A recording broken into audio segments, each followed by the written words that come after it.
You're listening to the HR Mixtape, your podcast with the perfect mix of practical advice, thought-provoking interviews, and stories that just hit different so that work doesn't have to feel, well, like work. Now, your host, Shari Simpson. Joining me today is Derek Lundsten. He's the President and Chief Culture Officer at LifeGuides, a transformative platform supporting conscious leaders and values-driven cultures. LifeGuides empowers employees to learn, grow, and thrive by connecting them with certified life guides who share similar life experiences across 400 plus topics of personal growth, lifelong learning, and life challenges. Derek, thank you so much for joining me on the podcast today. My pleasure. It's great to be with you, Shari. So I ran into your organization a few months ago at a SHRM conference, and I was completely blown away by the work that you're doing. And I really wanted to bring you on the podcast so we could talk about it and I don't know, just tell the world just what is happening in this really unique approach you've taken to benefit. So maybe we can start with your origin story and how you got to wherever you were to inventing LifeGuides and the work you do now.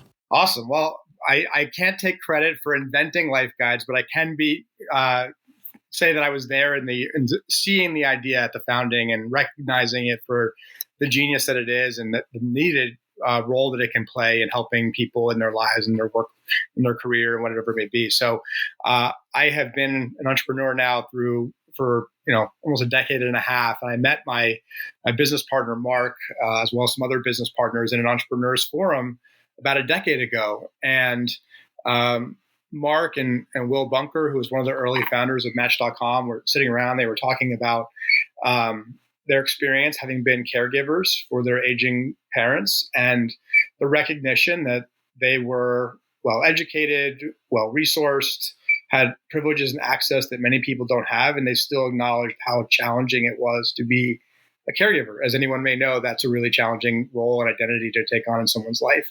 And I had kind of seen that experience secondhand with my grandparents and with my parents playing that role. And they had this kind of acknowledgement: what if we could build something that would help match caregivers who had been through that experience and had navigated this with people who are just starting that journey, to help make it easier, lighten their burden, give them access to resources and a sounding board. And what I had seen as an early investor was that model, the quote unquote guides model, connecting with someone who'd been there and done that ahead of you, applied across any life experience, any life event, any life challenge. It wasn't unique to caregiving, although that was very relevant. It was appropriate in any circumstance, whether it be becoming a parent for the first time, or relocating for a promotion, or and across the country, or losing someone unexpectedly, to transitioning from active duty military service to veteran and civilian life. You name it. There's hundreds, if not thousands, of unique topics where the idea that you could connect with someone who'd lived that experience,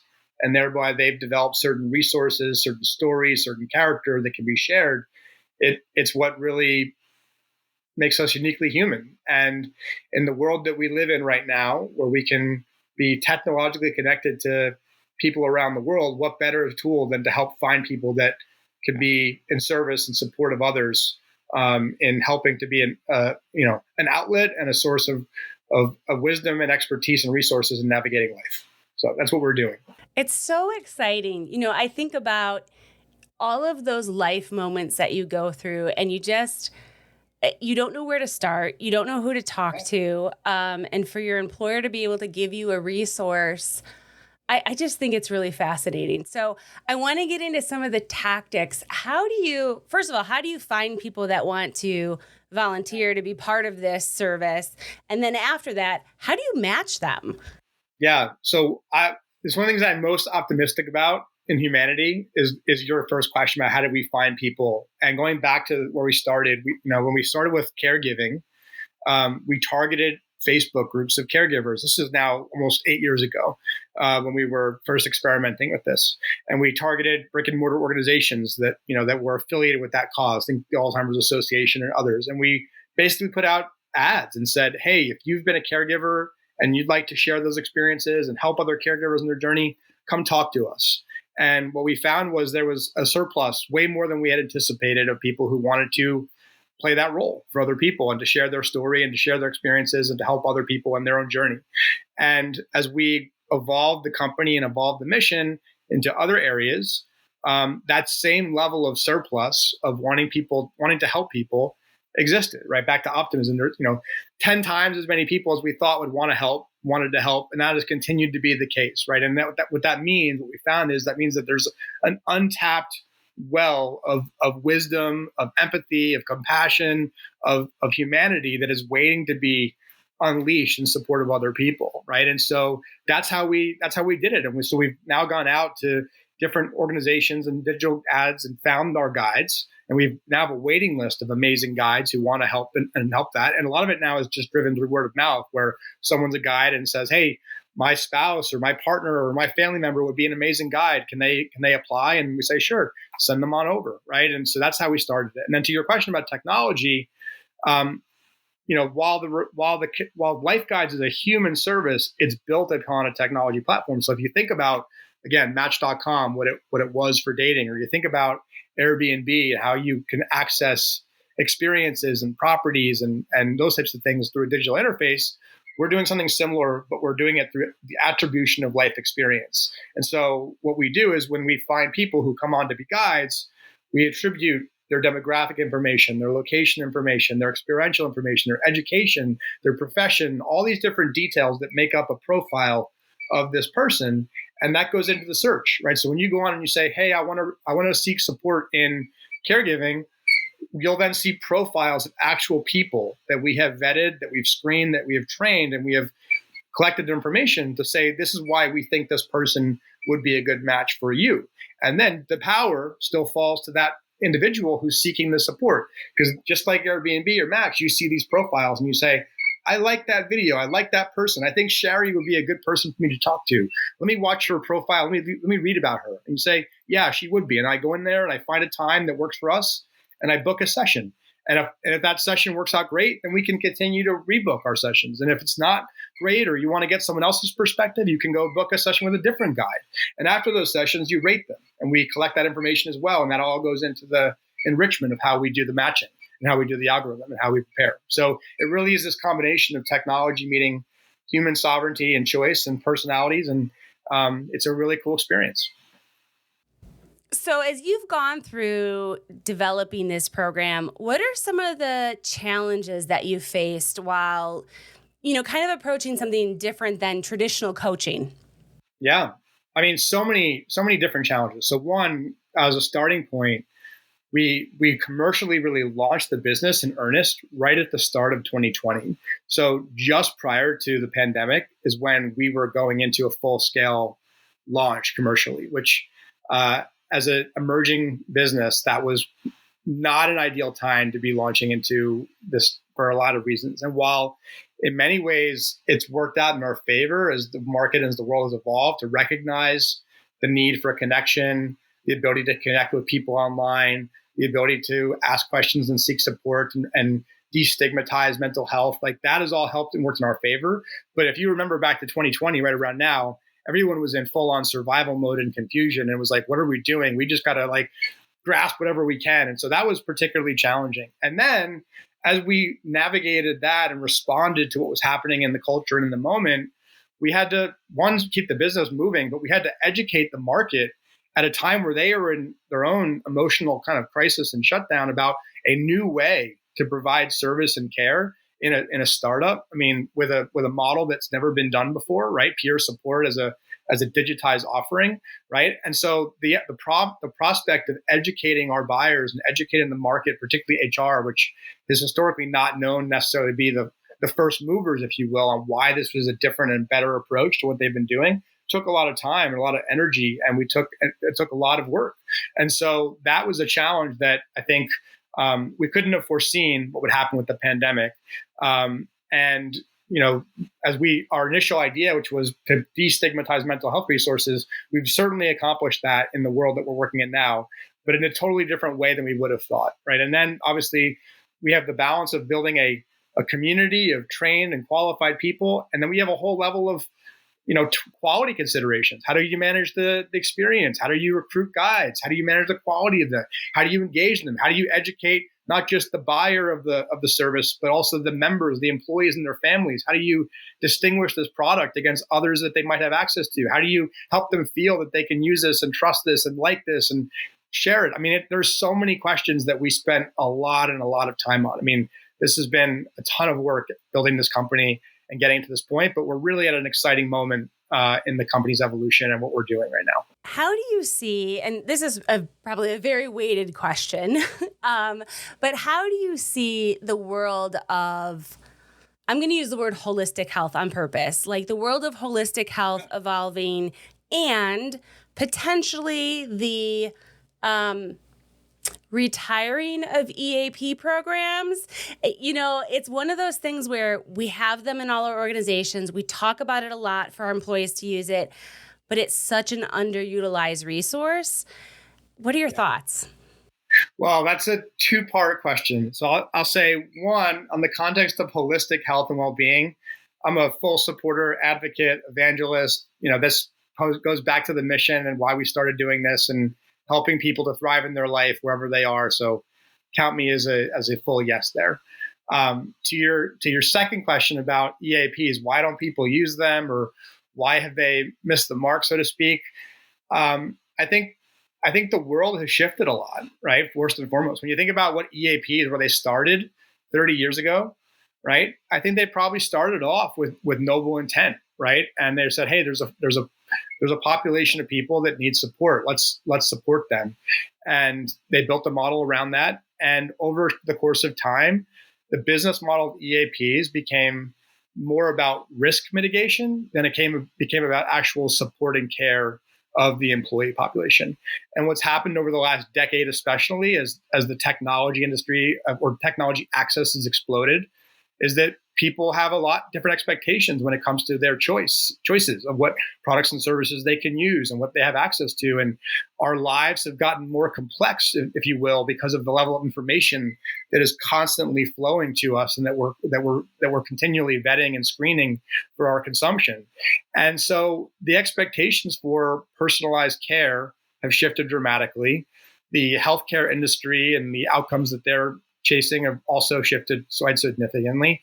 And ultimately, that perception of stigma that existed with EAPs for 2 decades still very much is kind of rooted in there. And so while EAPs have a noble cause and they play a purpose, or they've created a space for us to exist, frankly, I think the shift around what people need, what they want, what their expectations are, particularly for emerging generations in the workforce, has changed. And they want something that they can connect to with a human being, right? Not just a call center, but they want something that they have a relationship with. They want something that's not just about when something's wrong, but to your point, that can help them learn, that can help them grow, can help them express and get access to information and to tools and to resources when they need it.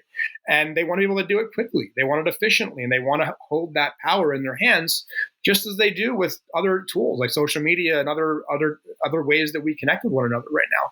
And so I just think that we're in the early stages of that transformation, and we're there for it, and we're building it. So I'm gonna put on my risk aversion hat on, because if I have this question, I'm sure our audience does too. How do you handle privacy in these relationships? Yeah. So part of the process by which we onboard our guides is through a multi-phased interview process, as well as through a background check process. And then we have our own proprietary training and certificate process that we bring our guides through. At the conclusion of that training, which is then contained and maintained through ongoing human management support and technological interventions. Prior to them becoming a guide on our platform, they need to sign confidentiality agreements, and they need to sign code of conduct agreements to be on our platform. And so we have terms of service that govern all of that. And we've incented and created frameworks for our guides to play by the rules, to be in our platform. And we've created certain levels of protection that come with that as well. That helps to make sure that their experience and their risk is mitigated, and that the quality and the experience of our members and their families is high. Obviously, there's always risks, but we do everything we can to mitigate those legally from a compliance standpoint. And we've even gone above and beyond from a technological standpoint to protect the data. So we are a HIPAA compliant platform, even though we are not governed by HIPAA standards. We're not providing patient care. We've built a number of escalation and security procedures in to help to maintain the privacy and quality of our members and our guides. And so that's constantly happening. And we consult, the best and brightest minds when it comes to these topics on a regular basis to continue to enhance those services. But yeah, it's an important question, and one that every savvy HR leader is asking. And you can, like, what I say to them, what I say to you is, you can trust that we're prioritizing this and maintaining that priority consistently as we grow and evolve the company. Well, and you're so right. There's always going to be that human component when you're dealing with humans. So, everything you can do to mitigate risk, I'm sure you're doing. As you think about the future, how do you see LifeGuides changing or expanding? Ooh, well, I mean, one is if you read a little bit about our very aspirational and real mission of affecting 1 billion lives around the world in the coming decades, the reach of which the platform will have is going to grow substantially. But how that can change is a lot of really interesting things, and I can speak to that. But on a simple level, we're focused on things that we're going to be the same, right, for a second, which is why it's so important. So we will always desire to have a human connection. We will always desire to be part of a community. We will always desire to learn, to grow, to communicate and develop experiences. We will always have a movement towards hope and wanting to find someone who's been there and who's navigated that so that we can help that experience ourselves and then pass that along to lighten someone else's burden. These are things that make us human. These are the great qualities of being a human being. And so as we bring on more and more guides and we build out more and more topics, the idea that anyone can come on and find someone just for them in their life circumstance, in those moments of triumph or in struggle, will be the platform for those people. And I believe that that's something that will be an expectation of employees as they work for employers. And I believe that outside of employers, people want to have this tool. And we'll see LifeGuides and the guides model explode around the world. And we'll create an entirely new job category of which, if you're a good human being and you want to share your story and help others, you can become a guide. And if you want to, live your life better and learn, you can access your guide. And if you want to, develop new business models around that, we're going to be building that too. And so that's a short answer of how I see the company evolving. But we have a lot of work to do just to hit our first mission first. I absolutely love that. As we wrap up our conversation, I'm curious, your perspective, having been in this field now and seeing how benefits are approached, what are some tips that you have, having developed these relationships, where we can implement inside of our organizations to increase supportiveness to our employees and to help honestly drive a more resilient corporate culture? Yeah, I mean, I think part of what LifeGuides brings is part of that answer to that question, which is personalization, right? Everybody's at a different stage in their life. They have different needs, whether, back to your point about holistic health, whether physical or mental or emotional or spiritual or situational on whatever's happening in your career or a transition or your life.